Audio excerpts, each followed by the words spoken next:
నమస్తే. విజన్ లేకపోతే దార్శనికత. దీని గురించి ఈ మధ్యకాలంలో చాలా బాగా వింటున్నాం. చాలా ఎక్కువ వింటున్నాం కూడా.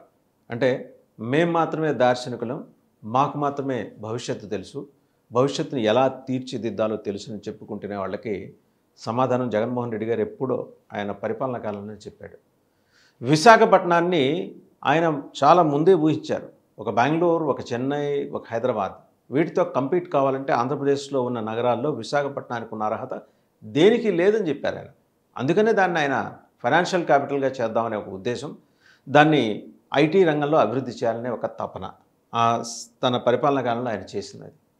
ఇన్ఫ్యాక్ట్ ఈ మధ్య మనం చూసాం, వైజాగ్లో ఏఐ డేటా సెంటర్ పెడదామని ప్రకటించిన తర్వాత సుందర్ పిచాయ్ గారు మాట్లాడింది. ఆయనకి ఎట్లాంటి విజన్ ఉందో అదే రకమైన పర్సెప్షన్ తోటి అంతకుముందు జగన్మోహన్ రెడ్డి గారు డ్యూరింగ్ హిస్ పీరియడ్ ఆయన ఒక ఇంటర్వ్యూలో చెప్పుకుంటూ వచ్చారు. ఎందుకు వైజాగ్కి అంత ప్రాధాన్యం ఇవ్వాలి? వైజాగ్ ఉన్న సహజ వనరులు కావచ్చు, ఉన్న ఇతరత్ర న్యాచురల్గా ఉన్న అవకాశాలు కావచ్చు, వీటన్నిటి దృష్ట్యా, అక్కడున్న కాస్మోపాలిటన్ కల్చర్ దృష్ట్యా, అండ్ అలాగే వైజాగ్ ఒక చరిత్ర ఉంది, ఇవాళది కాదు. ఘాజీని కూల్చేసి పాకిస్తాన్ మీద మనం యుద్ధం గెలిచిన సందర్భాన్ని ఈరోజుకి వైజాగ్లో ప్రతి ఏటా దాన్ని స్మరించుకుంటూ ఒక ఉత్సవం చేసుకుంటారు, విజయోత్సవం చేసుకుంటారు. అటువంటి రిచ్ కల్చర్, ఒక పక్క eastern naval command, cosmopolitan culture and multilingual culture ఇన్ని ఉన్నాయి. And academic hub, Andhra university ఉంది, రకరకాల విద్యాసంస్థలు ఎప్పటి నుంచో ఉన్నాయి. దానికి ఇటువంటి ఏఐ డేటా సెంటర్ కనుక తీసుకువెళ్తే న్యాచురల్గా ఒక ఇంటిగ్రేషన్ కుదురుతుంది, ఒక అనుసంధానం కుదురుతుంది. అది ఆయన ఆ రోజు భావించింది. అలాగే సుందర్ పిచ్చే ఏం చెప్పారో ఒకసారి చూద్దాం. సుందర్ పిచ్చే కూడా ఆల్మోస్ట్ సిమిలర్ లైన్స్లో ఆయన మాట్లాడుకుంటూ వచ్చారు. ఒకసారి ఆయన మాట్లాడింది విందాం ఈ మధ్య. And here you are, you're growing up in South India, you're getting a vision for technology, the idea that access is opportunity. You're now in pursuit of trying to give people access to technology, and you see that step change that comes with it. And it's a journey, and with AI, I think we have a chance to do a step even more. You mentioned South India. I called the Prime Minister of India this on Sunday night. You know, I used to take this train. Prime Minister Modi. Prime Minister Modi. I used to take this train through the south of India. There's this town called Vizag. It's a beautiful coastal town. Growing up, and we announced our. Yeah, there you go. We announced our largest ever AI investment outside the US, a $15 billion, 1 gigawatt plus data center, 80% powered by clean energy with subsea cables going in. The chance to transform a region like that with a kind of investment, it really meant a lot to be able to call the Prime Minister, who really cares about developing the country, and this has been his vision. I know you know him well too, and so anyway, it's extraordinary to see the impact of all this.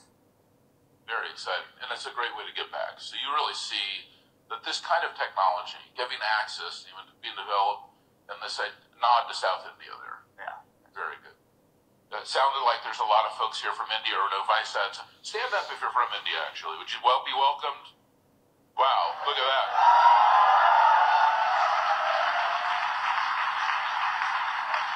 Thank you, everybody. Welcome. So విన్నాం కదా, సుందర్ పిచ్చే గారు ఏం చెప్పారు. ఒక beautiful south Indian coastal city, దానికి ఉన్న అవకాశాలు అంతకుముందు అంటే ఈయన ఈ మధ్యకాలంలో చెప్పారు. జగన్మోహన్ రెడ్డి గారు తను ముఖ్యమంత్రిగా ఉన్న సమయంలోనే చెప్పారు.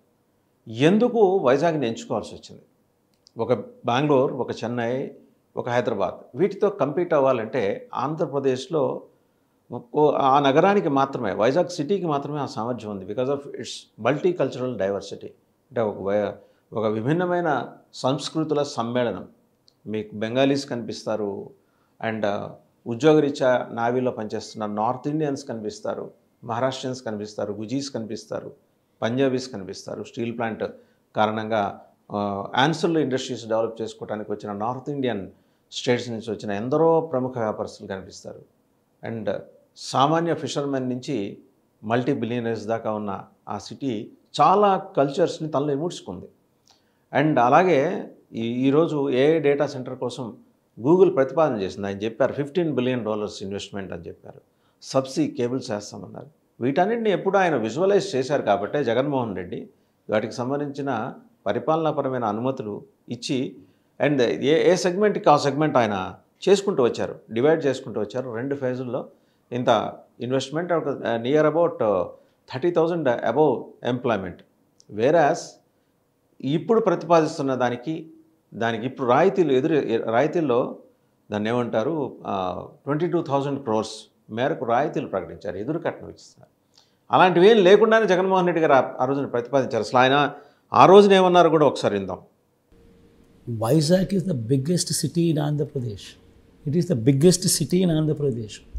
ఎవరు ఒప్పుకున్నా ఎవరు ఒప్పుకోకపోయినా ఇది వాస్తవం. Vizag is the biggest city in Andhra Pradesh. వైజాగ్లో ఉన్న ఇన్ఫ్రాస్ట్రక్చర్ ఆంధ్ర రాష్ట్రంలో ఏ సిటీలోనూ లేదు. అక్కడ ఆల్రెడీ ఉన్న రోడ్స్ కానీ, ఆల్రెడీ ఉన్న ఇన్ఫ్రాస్ట్రక్చర్ కానీ, అక్కడ ఆల్రెడీ ఉన్న కాస్మోపాలిటన్ కల్చర్ కానీ, ఆల్రెడీ అక్కడ ఉన్న ఎస్టాబ్లిష్మెంట్ ఎక్కడ లేదు. అక్కడ మనం పోయి ఎప్పుడైతే ఓనర్షిప్ తీసుకుంటామో అక్కడ ఆటోమేటిక్లీ నువ్వు ఒక సచివాలయం కట్టడం మొదలు పెడితే, ఒక సెక్రటేరియట్ అక్కడ కట్టడం మొదలు పెడితే, ఓనర్షిప్ తీసుకోవడం మొదలు పెడితే, Vizag is already the biggest city. నువ్వు కాంపిటీషన్ థ్రస్ట్ ఇస్తే ఎప్పుడైతే Vizag when it starts competing with Chennai, white collar jobs, ఈ software job, Chennai, Bengaluru and Hyderabad, అప్పుడేమవుతుందనంటే మీరు అంటా ఉన్న ఈ వైట్ కాలర్ జాబ్స్, ఈ సాఫ్ట్వేర్ జాబ్స్ ఇవన్నీ ఇంకా ఎక్కువ వస్తాయి. ఎందుకంటే ఇవన్నీ ఎప్పుడు వస్తాయి? When it is a city. So చూసాం కదా జగన్మోహన్ రెడ్డి గారికి ఎంత క్లారిటీ ఉందో, ఎవరితో మనం కంపీట్ అవ్వాలి, ఏ రంగంలో కంపీట్ అవ్వాలి, ఈ సిటీకి ఉన్న కల్చరల్ డైవర్సిటీ ఏంటి, కాస్మోపాలిటన్, నేను ముందర ప్రస్తావన చేసిన అదే పదాన్ని ఆయన వాడారు, కాస్మోపాలిటన్ కల్చర్. అది we are fortunate enough to have such kind of city in Andhra Pradesh. Vizag లాంటి సిటీని కలిగి ఉండటం మన అదృష్టం. ఆ అదృష్టాన్ని ఆయన ఒడిసి పట్టుకుని అక్కడ ఈ డేటా సెంటర్ ప్రతిపాదన అండ్ చాలా స్ట్రక్చరల్ సెగ్మెంటైజేషన్ అయింది. అందులో 4 విభాగాలు, 2 దశలు, ఫేజ్ 1, ఫేజ్ 2 ఇట్లా చేసుకుంటూ వచ్చి ల్యాండ్ అలాట్మెంట్స్ అయిపోయినాయి. ఆయన రాయితీలు ప్రకటించలా. అలాగే వచ్చే ఉద్యోగాల సంగతి ఏంటో చెప్పాడు ఆయన. ఎన్ని ఉద్యోగాలు రాబోతున్నాయి, ఎలా కల్పించబోతున్నారు ఉద్యోగాల కల్పన, మొత్తం చెప్పుకుంటూ వచ్చారు. So now it's up to you, to the audience. మీరు మీ విజ్డమ్ వదిలేస్తున్నా. ఎందుకంటే ఎవరి దార్శనికత గొప్పది, అలాగే ఎవరి ప్లానింగ్ గొప్పది, ఎవరి ఎగ్జిక్యూషన్ మెకానిజం గొప్పది. సుందర్ పిచయ్య వారం 10 రోజుల క్రితం మాట్లాడి ఉండొచ్చు. శాన్ ఫ్రాన్సిస్కో ఆఫ్ ఇండియాగా వైజాగ్ని ఆయన అభివర్ణించి ఉండవచ్చు కాక. బట్ ఆయన కన్నా ముందు విజువలైజ్ చేసింది జగన్మోహన్ రెడ్డి గారు. జగన్మోహన్ రెడ్డి గారు చెప్పిన అంశాన్ని ఒక ఇంటర్వ్యూలో మనం సునిశ్చితంగా గమనిస్తే ఖచ్చితంగా ఆయనకు ఒక విజన్ ఉంది, దీన్ని ఎలా ముందుకు తీసుకెళ్ళాలి. రాయితీలు ఎదురిచ్చి వాళ్ళకి ఆహ్వానం పలికే అవసరం లేకుండా ఆయన చేసిన ఏర్పాటుని బదాబదలు చేసి ఈరోజు ఒక ఆర్భాటం అయితే బ్రహ్మాండంగా తెర మీదకి తీసుకొచ్చారు. ఈరోజు ఆ ఒక్క కారణం చూపించి పొరుగునున్న కర్ణాటక ఐటీ మంత్రి ప్రియాంక్ ఖర్గే మనతో కయానికి కాలుదూతున్నాడు. సో నిజంగా దురదృష్టకరం. మన మంత్రుల్ని మనం వెనకేసుకు రావాల్సిన అవసరం ఉంది. కానీ మనం మాట్లాడే మాటల్లో నిర్హేతుకమైన అంశాలను తెర మీదకి తీసుకొచ్చినప్పుడు మనం ఏ రకంగా వెనకేసుకుని రాగలం. ఈరోజు 2 రాష్ట్రాల మధ్య యుద్ధానికి దారితీసే పరిస్థితి తీసుకొచ్చారు దార్శనికులు. ఆ రోజు జగన్మోహన్ రెడ్డి గారు ప్రతిపాదన చేసినప్పుడు ఏ రాష్ట్రం మనతో కయానికైనా కాలేదు, ఏ రాష్ట్రమైనా మనతో కయానికి కాలేదా? లేదు, పక్కన కర్ణాటక రావాల్సింది మనం ఏదో కొట్టుకొచ్చామని, రాయితీలు ఇచ్చి ఎర చూపించి తీసుకెళ్ళామని, ఇలాంటివి ఏం లేవే ఆ రోజు. సో దార్శనికతకి సంబంధించిన ప్లానింగ్ అంటే ఒక విజనరీకి ఉండే ప్లానింగ్ ఏంటంటే ఎవరితోనూ కయ్యాలు లేకుండా, కొట్లాటలు లేకుండా మనకు కావాల్సింది మనం తెచ్చుకోవటం. జగన్మోహన్ రెడ్డి ఏంటంటే ఆయన చాలా తన స్వభావరీత్యా సహజంగానే మనకు కావాల్సిన పని మనం చేసుకుంటూ పోదామనే పద్ధతిలో వెళ్ళారు. మార్కెటింగ్ టెక్నిక్స్ ఆయన ఉపయోగించలేకపోవటం వల్ల ఆయన చేసిన ఎఫర్ట్ ఏంటనేది బయట ప్రపంచానికి తెలియలా. Whereas now one should be thankful to the existing and present visionaries for providing such a good opportunity. ఏంటి ఆ ఆపర్చునిటీ? జగన్మోహన్ రెడ్డి ఏం చేశారనేది ఈరోజు వాళ్ళు చేసిన దానివల్ల అసలు వాస్తవం బయటకు వచ్చింది. సో ఇదండి దార్శనికత అంటే.